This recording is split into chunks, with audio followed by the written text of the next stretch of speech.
some of the favorite mangas that I like to read. One of them happens to be The Seven Deadly Sins.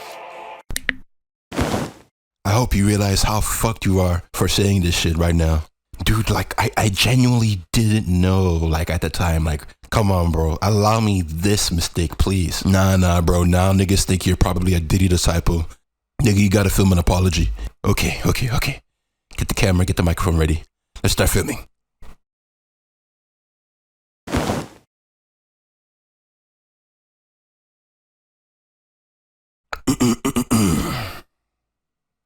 I have made a severe lapse in my judgment. I'm gonna be honest, guys. When I was watching Seven Deadly Sins back in the day, I enjoyed that shit like how most people enjoy Dragon Ball. Straight surface level shit, straight super native from my chemistry niggas. Get it? Because the super native is the liquid on top of... Anyways, in the making of this video, honestly, I would say that the cracks started to show where I truly began to see Seven Deadly Sins for what it truly was. A bunch of pedophiles and sexual deviants LARPing as respectable members of society. However, within the 2 years since making that video, I've started to wonder, what about everything else? What made Seven Deadly Sins so enjoyable initially? What about the themes? What about the art? What about the character associations and all that jazz? Why are you talking as if you're going to cover them all properly? Shut the fuck up, okay? Damn. I'm trying, alright? Holy shit. Anyways, y'all, I think it's about time to do another deep dive. Today, we're going to ask the question, is Seven Deadly Sins even good?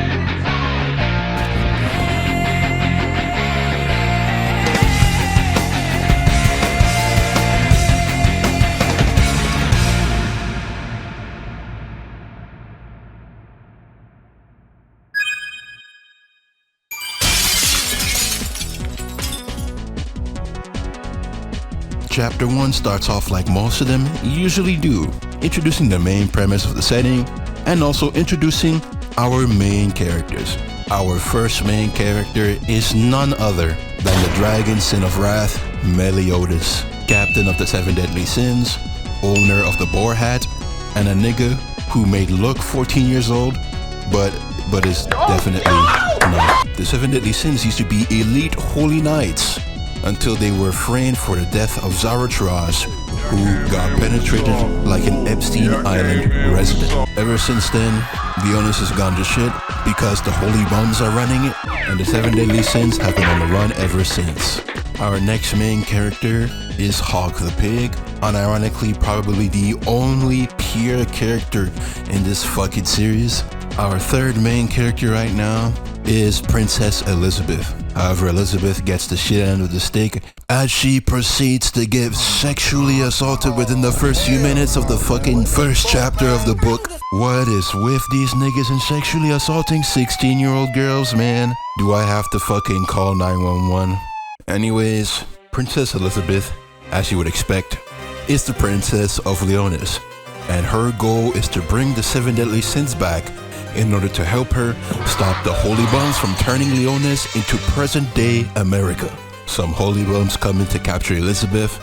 Meliodas fucks them up, as you would expect, and then promises to a girl that he just met within the span of 5 minutes that he will recruit his friends back and restore Leonis to its former glory. Elizabeth will proceed to get groped at least once every chapter. Like, okay, I need to talk about this like right now. Seven Deadly Sins 1000% has a fan service problem, but I'd argue for completely different reasons than Fairy Tail usually does. First of all, its fan service is a lot, but definitely not as much as Fairy Tail, and it's usually not in the way of something important. At least from what I remember. Please correct me if I'm wrong in the comments below. There are, however, two very glaring issues with this fan service.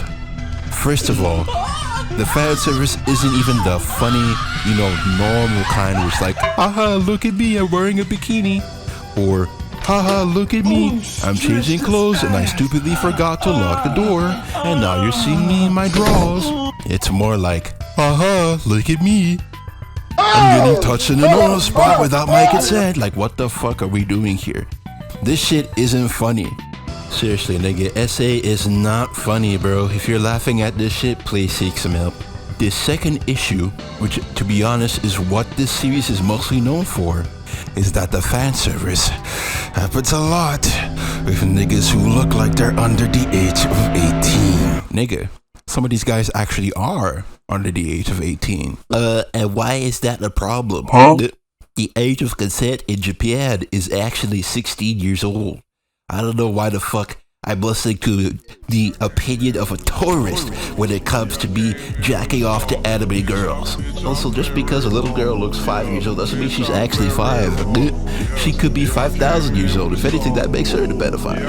Just note that you will never hear the opinion of someone like this without the safety of a keyboard and a computer screen. And unfortunately, it's not like you can ignore this shit either. Some of this shit is literally ingrained within the series itself, and you can't look away from it.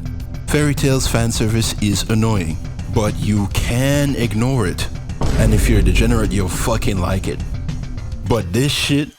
this is unacceptable! Anyways, next up we go into Vanya Village, where we see holy bumfuckery at full blast, perpetrated by none other than Gil Thunder. Appalling.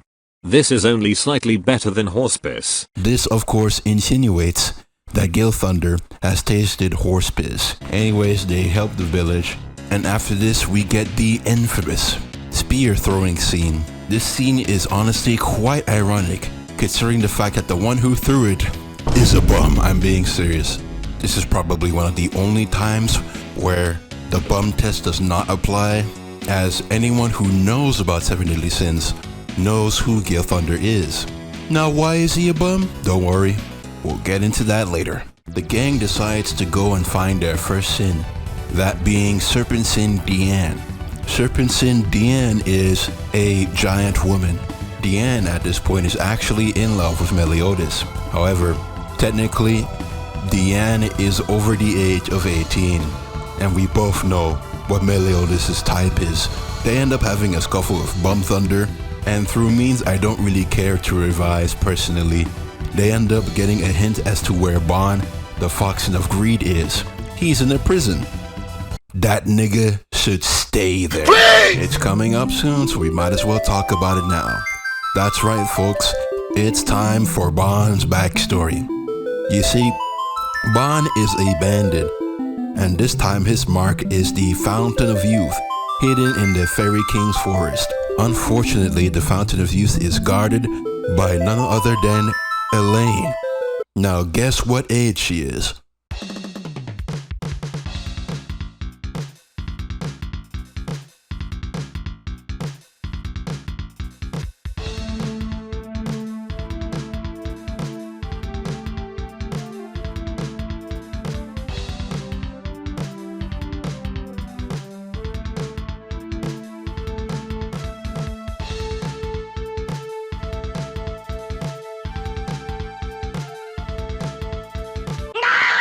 If you guessed ages 5 through 10, that is a very fair answer. However, you are dead wrong. Multiply that age by 130 and you might get something a bit more accurate. The minute Elaine tells Bon that the Fountain of Youth is basically the linchpin of the Fairy King's forest, Bon drops his quest and begins to spend time with her. Over the course of a singular week, Bon catches feelings. The next event after this can only be described as an act of God. In order to prevent Bon from committing more atrocities, a demon comes in, destroys the Fairy King's forest, and kills Elaine. In order to kill the demon, Elaine gives Bon the Fountain of Youth and Bond becomes immortal, making it extremely ironic that no matter how much time Bond has at this point, it doesn't change the fact that Elaine is dead. Is what I would say. Huh? If this image did not exist. This nigga is genuinely a pedophile, I'm being serious.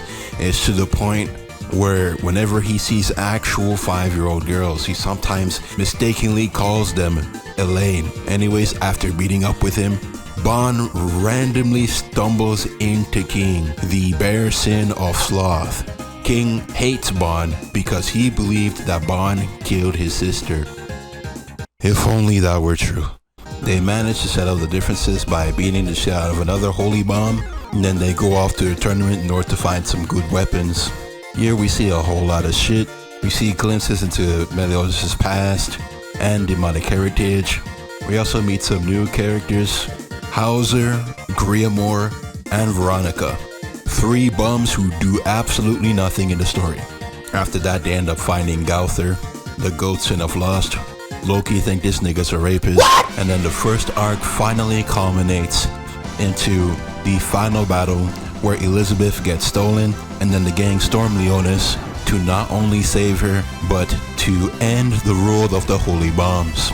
A whole boatload of things happen, as you would expect from the final events of the first arc. First of all, apparently Gil Thunder has been attending acting class for the last 10 years because apparently he's not a royal piece of shit who hates children.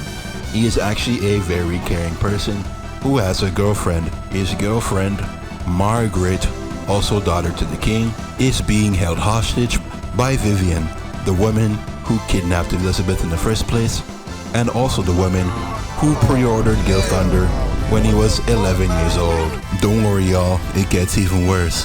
The second thing is that King officially professes his love towards Diane. Why is this a problem? For that, we have to go into King and Diane's backstory. King at this point has amnesia, and he is found by Diane, who at this point is a giant's relative age for a toddler. They spend some years together, and I'm gonna be straight up 100% honest. King grooms his bitch. King eventually has to leave Diane to go off his best friend who went crazy after being fucked with by humans. But not before King decides to give Diane enough Rohypnol for her to forget every single year they spent together. King most undoubtedly is very traumatized about having to kill his best friend, is what I would say, if it weren't for the fact that the time period in which this flashback is taking place is also during the time where he is fighting his revived best friend, who he kills, but then is also revived again, who he kills again, in which he becomes his spirit partner for a large chunk of the series. Damn, so death doesn't exist in this show, huh? Hey man, at least the grooming's over. It's not. Huh? I forgot to tell you this, but during the time when they found Gother, it was revealed that Meliodas and the gang actually met Elizabeth when she was like 5 years old. If we assume we don't know how old Meliodas truly is, if you truly believe that he is actually 14 at this point in time, the difference in time between the Zarathos betrayal and the current events is in fact 10 years, which means, guess what? Another case of pre-order. Anyways, a few more things happen. We get to meet Arthur, the potential man of 7 Deadly Sins. Although I don't personally think he even deserves this title because he does jack shit throughout all of the series. Jack shit. Isn't that nigga like the fucking main villain of the sequel series? Does he know? We also get to meet Merlin, a living, breathing plot device. Whenever you see this character on screen and there's currently a problem, this character will fix it. A character has an incurable curse placed upon him, Merlin will fix it. A character has absolutely no weakness, Merlin will fix it by making one. A magic has been cast that pretty much no character can deal with, Merlin is the only one who can. It is very clear that the point of this character is that she is overpowered as fuck to the point of being unfair. But just because that is the point of her character, doesn't make it interesting. Saitama did it better, bitch. The first arc finally culminates into Elizabeth unlocking her goddess powers and everyone ganging up to beat the shit out of the final villain for the first arc, Hendrickson. So all in all, how was the first arc? I thought the first arc was okay. It was genuinely enjoyable. One of the things I really like about this manga in general is the art. In particular, the way this mangaka does landscaping and fight scenes. Seven Deadly Sins kinda gives off Dragon Ball Z vibes in the way they does their fighting, in my personal opinion. That's probably why I like it so much. For the art, I really like the way this mangaka uses perspectives in order to bring out the grandiosity of this world. As for the things I didn't like, the sexual perverseness, obviously. Like, you expect me to like that shit? Nah. Most of it is straight pedophilia anyway. Another thing I personally didn't like very much is the way they did Gil Thunder. You probably heard this from other channels already, but Gil Thunder was probably supposed to stay as an evil dickhead and then gradually regain his honor as a magic knight as the series progresses. But I don't think this nigga had any ideas for him, so he just flipped the magic switch and made his personality do a complete and utter 180. All the intrigue you could possibly have for Gil Thunder immediately vanishes in an instant. The cool nigga who threw the lightning spear from fucking 360 miles away for the rest of the series becomes a bum who does jack shit. I'm being serious. In fact, as we move on into the next arc, the 10 Commandments arc, unless you are a part of the 7 Deadly Sins, or your names are Elizabeth and Hawk, if you are a side character, you do absolutely nothing relevant for the rest of the series. That is why I call the Holy Knights the Holy Bombs. Every time you see a Holy Knight on screen, besides arguably Jericho, do not take anything they do seriously, because it will amount to nothing. The next arc starts off really strong in my opinion. First up, everyone gets new fits. They're alright. Bonds is clearly the best, but I refuse to give a pedophile compliments. Bond is momentarily living the 7 Deadly Sins in order to find a method to revive his dead girlfriend that he fell in love with over the course of 1 week. Despite the fact that a woman who you have infinitely more chemistry with is right there. Ladies and gentlemen, meet Jericho. We actually meet Jericho all the way into the first season of 7 Deadly Sins. She was actually one of the soldiers who were stationed within the prison that Bond was being held in. Upon their first interaction, Bond relieves Jericho of her clothes without her consent. It just keeps getting fucking worse, doesn't it? She eventually becomes an artificial demon soldier or some shit and tries her best to get Bond's attention and stuff. And Bond, in a very cliche way might I add, manages to save her from her fate and turn her back to normal. The conversations that these two have, especially during Bond's journey to revive Elaine, honestly shows how much chemistry these two niggas have, which makes you wonder why the fuck Bond still goes for Elaine when I have absolutely no interest in their relationship whatsoever. And this is especially confusing when you realize that Jericho is, get this, 18 years old. I know, it's fucking crazy. Hendrickson, after getting his ass beat right before he does a complete 180 in terms of his personality and becomes a good guy, decides to open up a portal to summon the 10 Commandments. In the Verita video, I made fun of villain group names a lot, but I'm going to be honest, the 10 Commandments is probably one of the hardest villain group names I've ever heard. Probably in my top 5. I'm going to be really honest, I really like the 10 Commandments introduction because once they are introduced, the show kind of makes a huge tonal shift and it kind of feels like, I don't know if y'all remember, it kind of feels like how the Saiyan Saga felt when I first watched it. You know, the Saiyan Saga was basically like two calamities, Vegeta and Nappa soaring up in a foreign land, fucking shit up until the main guys come in and try and stop them. Whereas here in 7 Deadly Sins, it's 10 niggas in a, I guess, semi-foreign land. The tension this kind of thing creates is so interesting. I didn't really talk about Hendrickson before this, but I actually like Hendrickson too as well. But Hendrickson was more of sort of a mysterious character where a good chunk of the time you couldn't really tell what he was thinking, and he was always doing these plans and shit, and that was kind of very interesting to me. At least until we just found out that he's just a basic nigga who just wants power. But these guys are here for one thing and one thing only. Complete dominance. And that shit's about to start right now. The other 7 deadly sins eventually go to Camelot to go help Arthur. You know, because Merlin keeps dick riding a nigga who will amount to absolutely nothing in his lifetime. And just when things are finally about to settle down, Galand, the truth appears. And zero diffs everyone there, including Merlin the Fixer.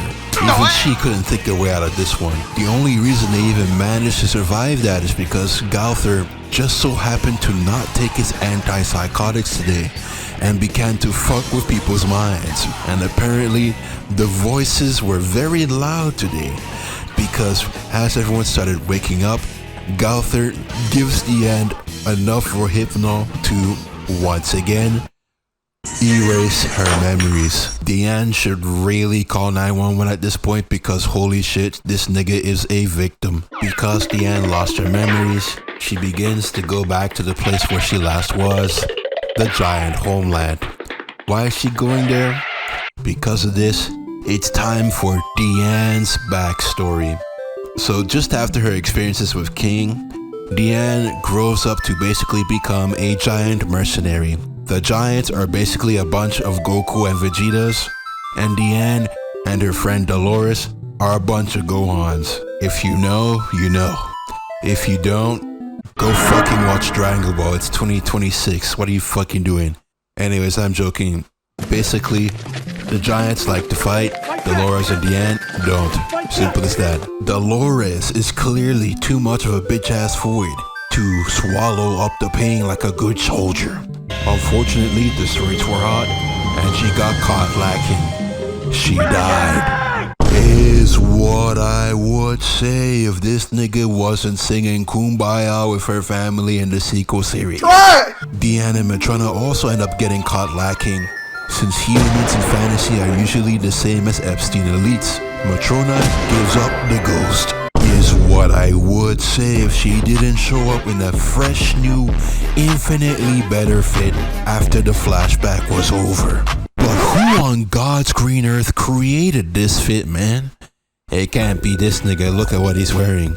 Nigga looks like he's on a diet of straight stones and sticks. I refuse to believe it, bro. And another thing, what is with these giant women always going for sub 5 bandler chuds? These niggas definitely do not have all the meat to handle all this ass. Meliodas and friends do a training arc that benefits absolutely no one but Meliodas, who multiplies his power by 10. Also, Gorilla Bum is randomly turned into a child and then starts doing mommy roleplay with his girlfriend. What the fuck is going on? Going back to Bon, we learn 2 things. First of all, he has a sister. Guess what he calls Jericho, the woman who's been fawning over him for the last few chapters. Then just what am I to you anyway, Bon? You're my wallet, and sort of my stand-in sister. Yeah, I wouldn't wish to shit on my greatest enemy. Now you see, if Bon said that with a Texan accent slapped all over it, maybe it would be a bit better. I mean, Bon is the king of crossing taboos, what's one more? And 2, he actually has a father figure. Now this is complete and utter bullshit. I refuse to believe that a cunny like her has a father figure. Niggas chastise Bon for all this shit and yet praise Hisoka just because she's sexually attractive. Like holy shit, dude. Pick a lane. Pick a lane? Ooh, don't mind if I do. Wait, no. 2 of the 10 commandments arrive and start fucking shit up. And one of the 10 commandments, Melascula, uses vengeful necromancy to bring Elaine back to life. This has absolutely 0 downsides for Elaine whatsoever, and she is now considered to be a part of the group. In attempting to escape from the 2 Ten Commandments, Bon, Elaine, and Jericho managed to come into contact of the final member of the 7 deadly sins, the Lion Sin of Pride, Escanor. Escanor is basically Bruce Banner at night and the Hulk in the morning. The aura that Escanor has is completely unmatched. Every time this nigga is on screen, you are immediately captivated by his presence. There is a reason why people say that the only reason why they watch Seven Deadly Sins is because of him. And I mean, come on. Imagine how mad niggas were, myself included, when arguably the biggest fight in all of 7DS, Escanor versus Meliodas, was drawn by a nigga who draws hands like this. Bitch, I could do better. 700 likes and I'll do it. But just because Escanor is awesome as fuck doesn't mean he's innocent. Everyone is kind of forced to come together for this mini tournament arc. Gloxinia and Droll, 2 commandments, are running it. Nothing happens too much in this tournament, besides King and Deanne redoing their fucking relationship for the 3rd time. Since when do people consider redone character arcs character development? I'm tired of seeing these 2 niggas reintroduce themselves for the 3rd fucking time. Jesus Christ, 1 is enough. And besides Escanor backdooring the tournament, nothing else much happened. The same could be said for Elaine, Elizabeth's no consolation prize.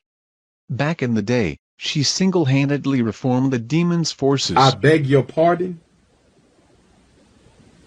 I beg your pardon? I think this is definitely proof that this nigga kinda sucks at storytelling at some points. Because what the fuck do you mean that Elizabeth was fucking with the demon army? What the fuck kind of plot twist even was that? It's like, imagine in JJK, Yuji beats up a random grade 3 curse. Then Gojo comes in and says, "I'm so proud of you, Yuji.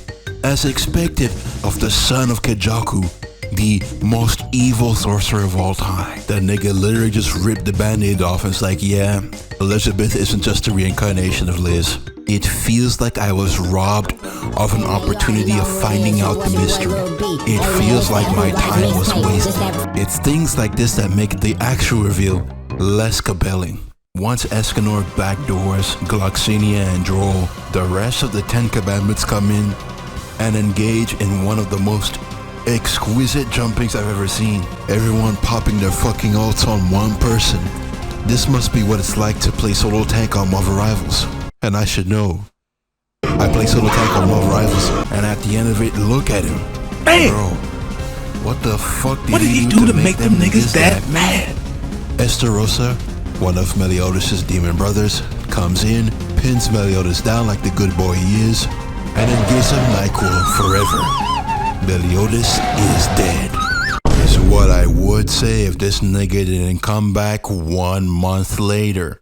Turns out this nigga is cursed. It's honestly starting to feel like I am cursed. I'm gonna be honest, once Meliodas comes back from the dead, the 10 Commandments start falling apart. Merlin randomly gains some new bullshit to kill Grey Road, causing her to negate every curse given to her. Call that bitch a Yu-Gi-Oh card. Escanor, though he doesn't beat him, manages to thoroughly thrash Estarossa, also giving us one of the most iconic scenes in all of 7DS. My attacks had no effect on you? Who decided that? Your darkness swallowed up my son? Who decided that? Jacking off to Merlin is bad? Who decided that? I did. I thought it was bad. You did. Man, nigga, who the fuck are you? Oh, I'm Chris Hansen from Dateline NBC. Why don't you take a seat for me right now? Just take a seat. We also find out that a prominent character, Dreyfus, has been possessed by a 10 Commandments member the whole time. His name is Fraudwin. The jokes write themselves. Here, Griabum, who's still a child by the way, does the only thing he was good for the entire series, give Fraudwin a heart. Griabum now has 2 dads, and now they can live happily ever after. Oh. フラウドリンを殺した時すげえ気分が良かったいや今でも気分がいいんだ Oh, y'all wanna look at the Meliodas backstory? So Meliodas used to be the leader of the 10 Commandments, and Elizabeth used to be a member of the goddess race, which are basically angels. Meliodas looks at Elizabeth one singular time and instantly switches up on his homies. What do you call your homies? What you call your homie? This pissed off the prospective gods of their race, the supreme deity, and the demon king, and they were both cursed. Every time Meliodas dies, he revives on the spot, but loses some of his emotions in order to turn him back into that evil piece of shit. Every time Elizabeth dies, she reincarnates with no memories of her past. And if she does get them back, she will die within 3 days in front of Meliodas, without question. This, of course, brings us to this iconic image. Now, the thing about this that makes this even worse is that there is been a recorded 107 Elizabeths so far, meaning it is very possible that Meliodas has pre-ordered Elizabeth 107 times. Like at this point, can we just look at this nigga's hard drive? There's gotta be something in it. You can't just keep doing this shit and not expect people to look you in the fucking eye like you're a weirdo, bro. I don't care if you make good fucking content. You gotta be held accountable, man. Reading 7 Deadly Sins kinda gives me the same vibes as me kinda learning about the Boys comic, where it's just bullshit after bullshit after bullshit every other fucking page just for the sake of it being there. And niggas defend stuff like this every day just because it comes from Japan. Low-key, Japan's behaviors makes it really easy for these pedophilic bitch-ass niggas to walk freely on this earth. Be warned, the niggas sitting next to you on the bus could be a fan of Ero manga sensei. Another thing we learn is that Merlin is actually using magic to make herself look this old. Yup, that's right. Merlin is actually a 12-year-old girl. Like, come on, man. This means that since Escanor likes Merlin, he is also a pedophile. And don't give me that, oh, he didn't know thing.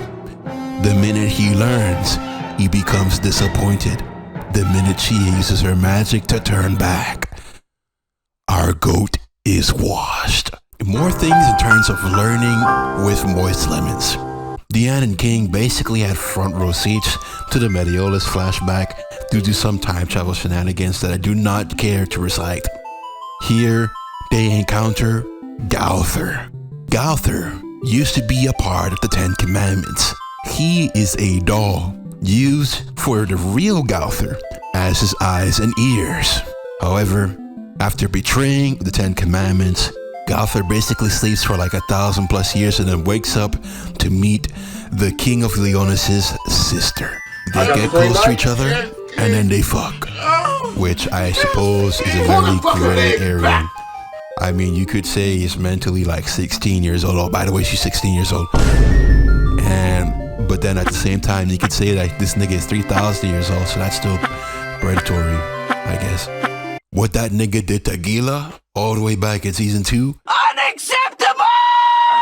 Gila was literally about to turn into a magical demon. If it wasn't for you taking out her memories and putting in fake memories of you and her being buddy-buddy.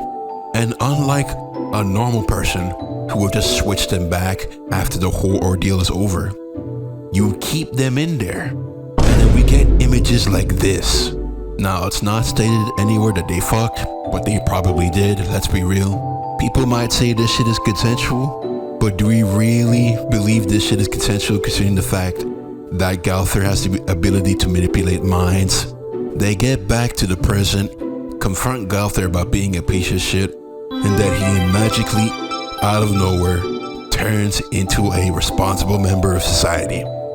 This is another thing that I don't really like about the way this nigga writes things.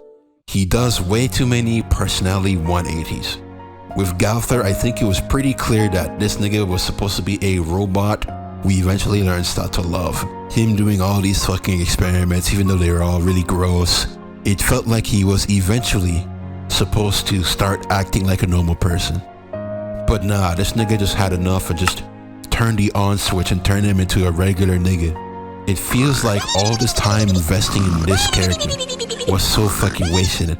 And this happens to so many other people. It happens with Gil Thunder. It happens with a few other people down the line. I feel like it also kind of happened with Hendrickson too. Hendrickson was probably originally supposed to be evil, just like Gil Thunder, and then just randomly turned into being good due to him being controlled or whatever the fuck. It just feels like a fuck you to me, bro. The 7 Deadly Sins, Go Jump a Snake, However, Meliodas becomes so angry that he becomes black. Meliodas, with a soul as black as a person who defends Lolly, begins attacking his friends, including Escanor. It is here where we get Meliodas versus Escanor. If I were to describe this fight in terms of another anime, it would probably be the Gaara versus Rock Lee of Seven Deadly Sins. In the manga, at least, this shit is ass in the anime. As we all know, animation is a very good mask to prevent you from seeing how mid or ass an anime truly is. Demon Slayer is a prime example, and I feel like the criticism for 7DS only really came out once the animation started being trash and niggas started to actually kind of realize, the story isn't even that good. The fight itself is really good and lots of nice action. Personally, Merlin putting the perfect cube around him kind of makes the fight a bit less compelling. I would have much rather seen the destruction caused by these two strong niggas fight. Meliodas loses the fight and was given a chapter of One Piece to read in order for him to remain knocked out. In order to recapture his brother, the de facto leader of the Ten Commandments, Zeldris, summons Chandler and Cusack, two demons that completely invalidate the Ten Commandments immediately. Even though only like half of them are left, it felt like this nigga kind of lost the ideas that he had for the Ten Commandments and just started adding in extra niggas to pad out the runtime. Take the Akatsuki and the Espada. Every single member had their own moments to shine before the group was eventually written off for another thing. The Phantom Troop is probably still doing that to this day, considering the amount of hiatuses this nigga has to go through. Get well soon, by the way. It just feels like this guy just gave up and gave us two niggas that, to be honest, aren't even that interesting at all. Hold on, I'm getting a phone call. Wait, what's that? One of the demons caused Arthur to kill himself? Made him look like a bum in front of everyone? Okay, I understand. Alright, goodbye. Chandler and Cusack are two memorable fan favorite characters that everyone likes. Anyways, moving on. Meliodas steals away Elizabeth and says that the only way to take away her curse is to become the Demon King. Although I'm not quite sure why Meliodas even cares about Elizabeth at this point in time, because this nigga literally has no emotions. Straight Dexter Morgan. Tonight's the night, face ass. So why the fuck does he care to even take away this bitch's curse? Doing all this for the sake of a woman? Someone's not making it into Chutopia. Also another thing, why didn't Merlin take away her curse, bro? Merlin is the fixer. She fixes every problem. Is this shit too OP even for her? That sounds like bullshit to me. Especially once you consider the fact that once Elizabeth's curse is taken off, Merlin reactivates it. Meaning Merlin this entire time could have prevented the following events. Meliodas doesn't go crazy and try to become the Demon King. Escanor doesn't die. Elaine dies for good, preventing Bond from defiling the sanctity of children. Holy fucking shit. This nigga is trash. Anyways, because Meliodas is trying to become the Demon King, the Archangels appear. Oh my god, the Archangels. We talking about Gabriel, fucking Uriel, Raphael, even my goat angel Michael? Nah, bro, we got Tarmiel, Sariel, and Lindor Chocolate. These Timu ass angels. Are these niggas supposed to represent the glory of God's love? I only count 1, 2 eyes. Nigga, where are the other 40? These niggas ain't even biblically accurate. A real angel would have me shitting and pissing my pants. Be not afraid. Yeah, nigga, you wouldn't have to tell me twice. How the fuck am I supposed to be afraid of a blue-haired little boy? Couldn't be my goat angel Michael. Literally pissing my pants at the thought of him right now. Yeah, please don't take that out of context. Anyways, the angels are here to lead the Holy Knights of Leones into battle with the last remnants of the Ten Commandments.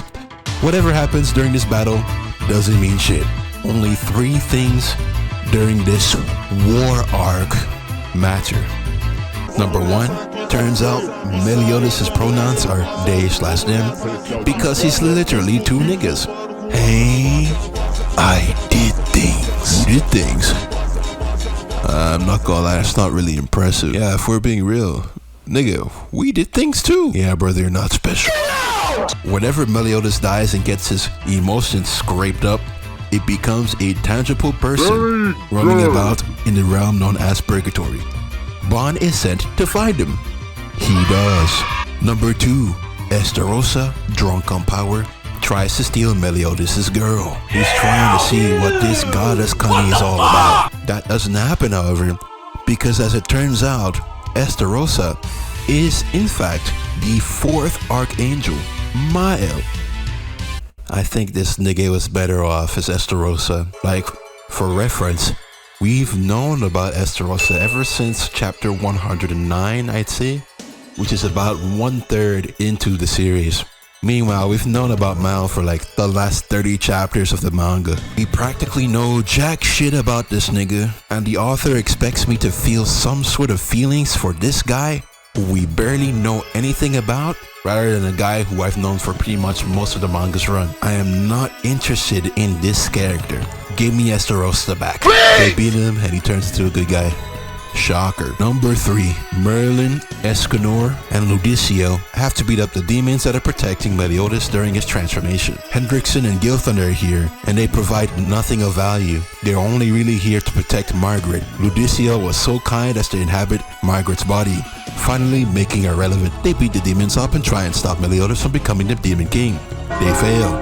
They fight Meliodas, the Demon King. They win. Meliodas becomes normal again and gets all the power for free.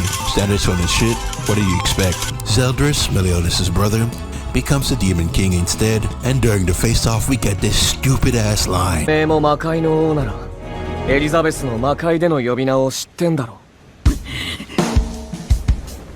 血まみれエリ。 Bloody Ellie.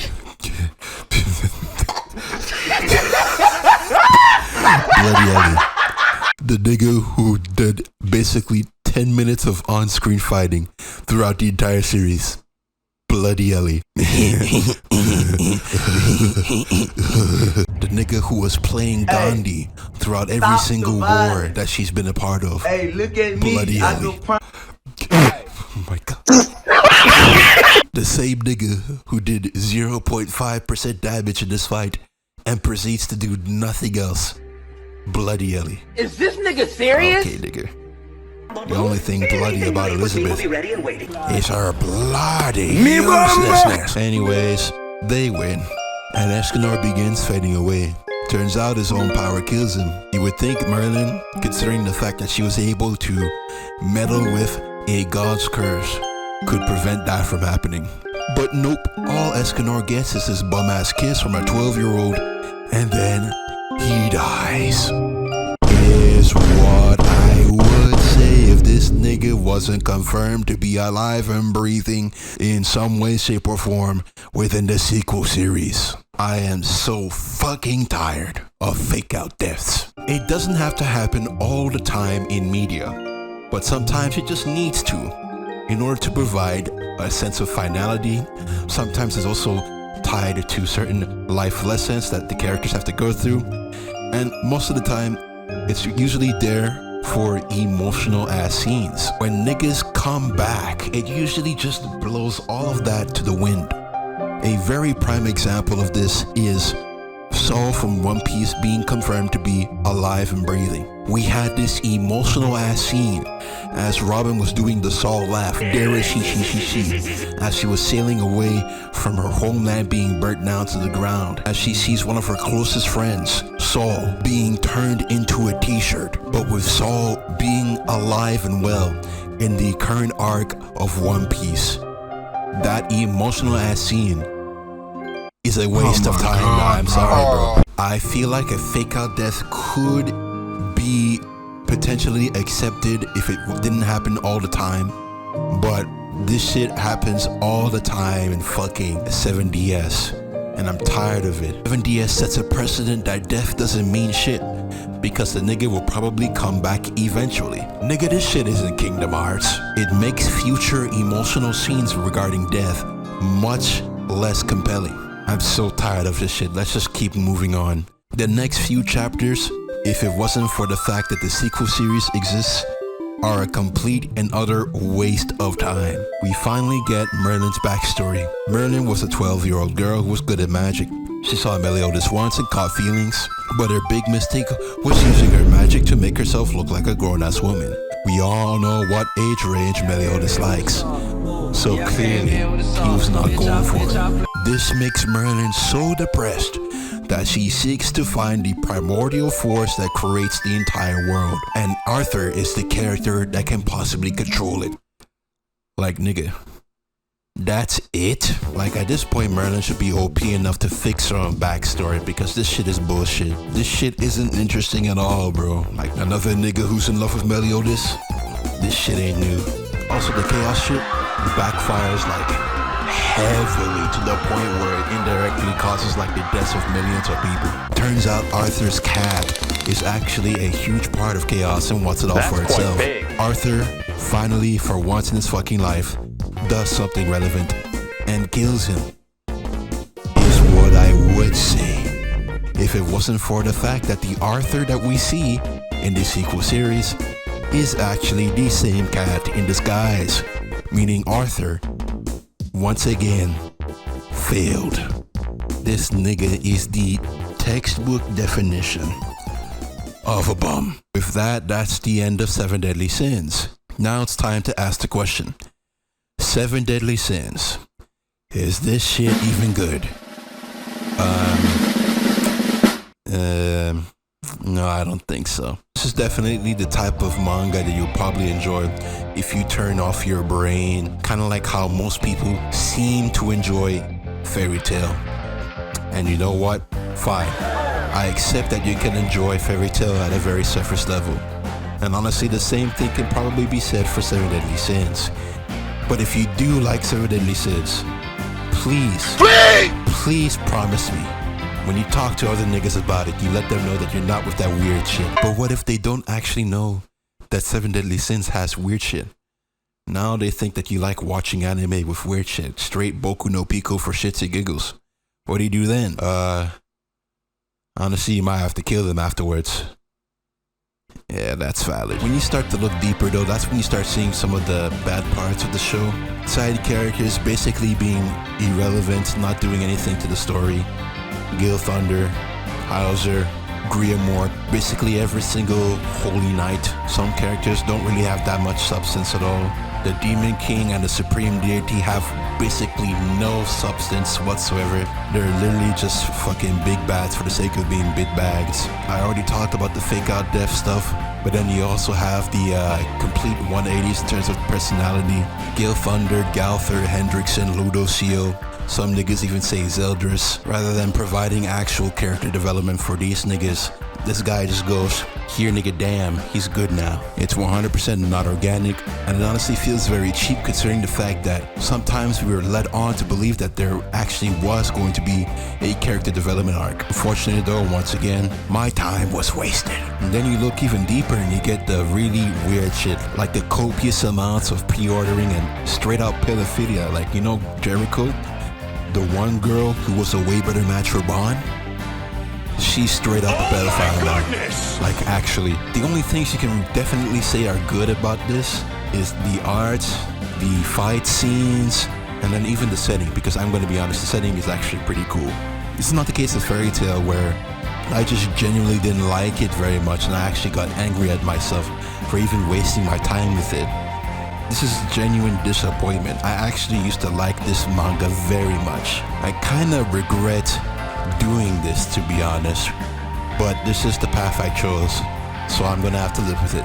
All in all, if you want to read something at a surface level with cool art and really nice fight scenes, sometimes even given early Dragon Ball vibes, go read 7 Deadly Sins. But if you want that plus good side characters, good character development, good storytelling, and none of that child predator shit, I don't know, nigga, go watch Bible Black. Bro, What is with you and making references to Bible Black? Shut the fuck up.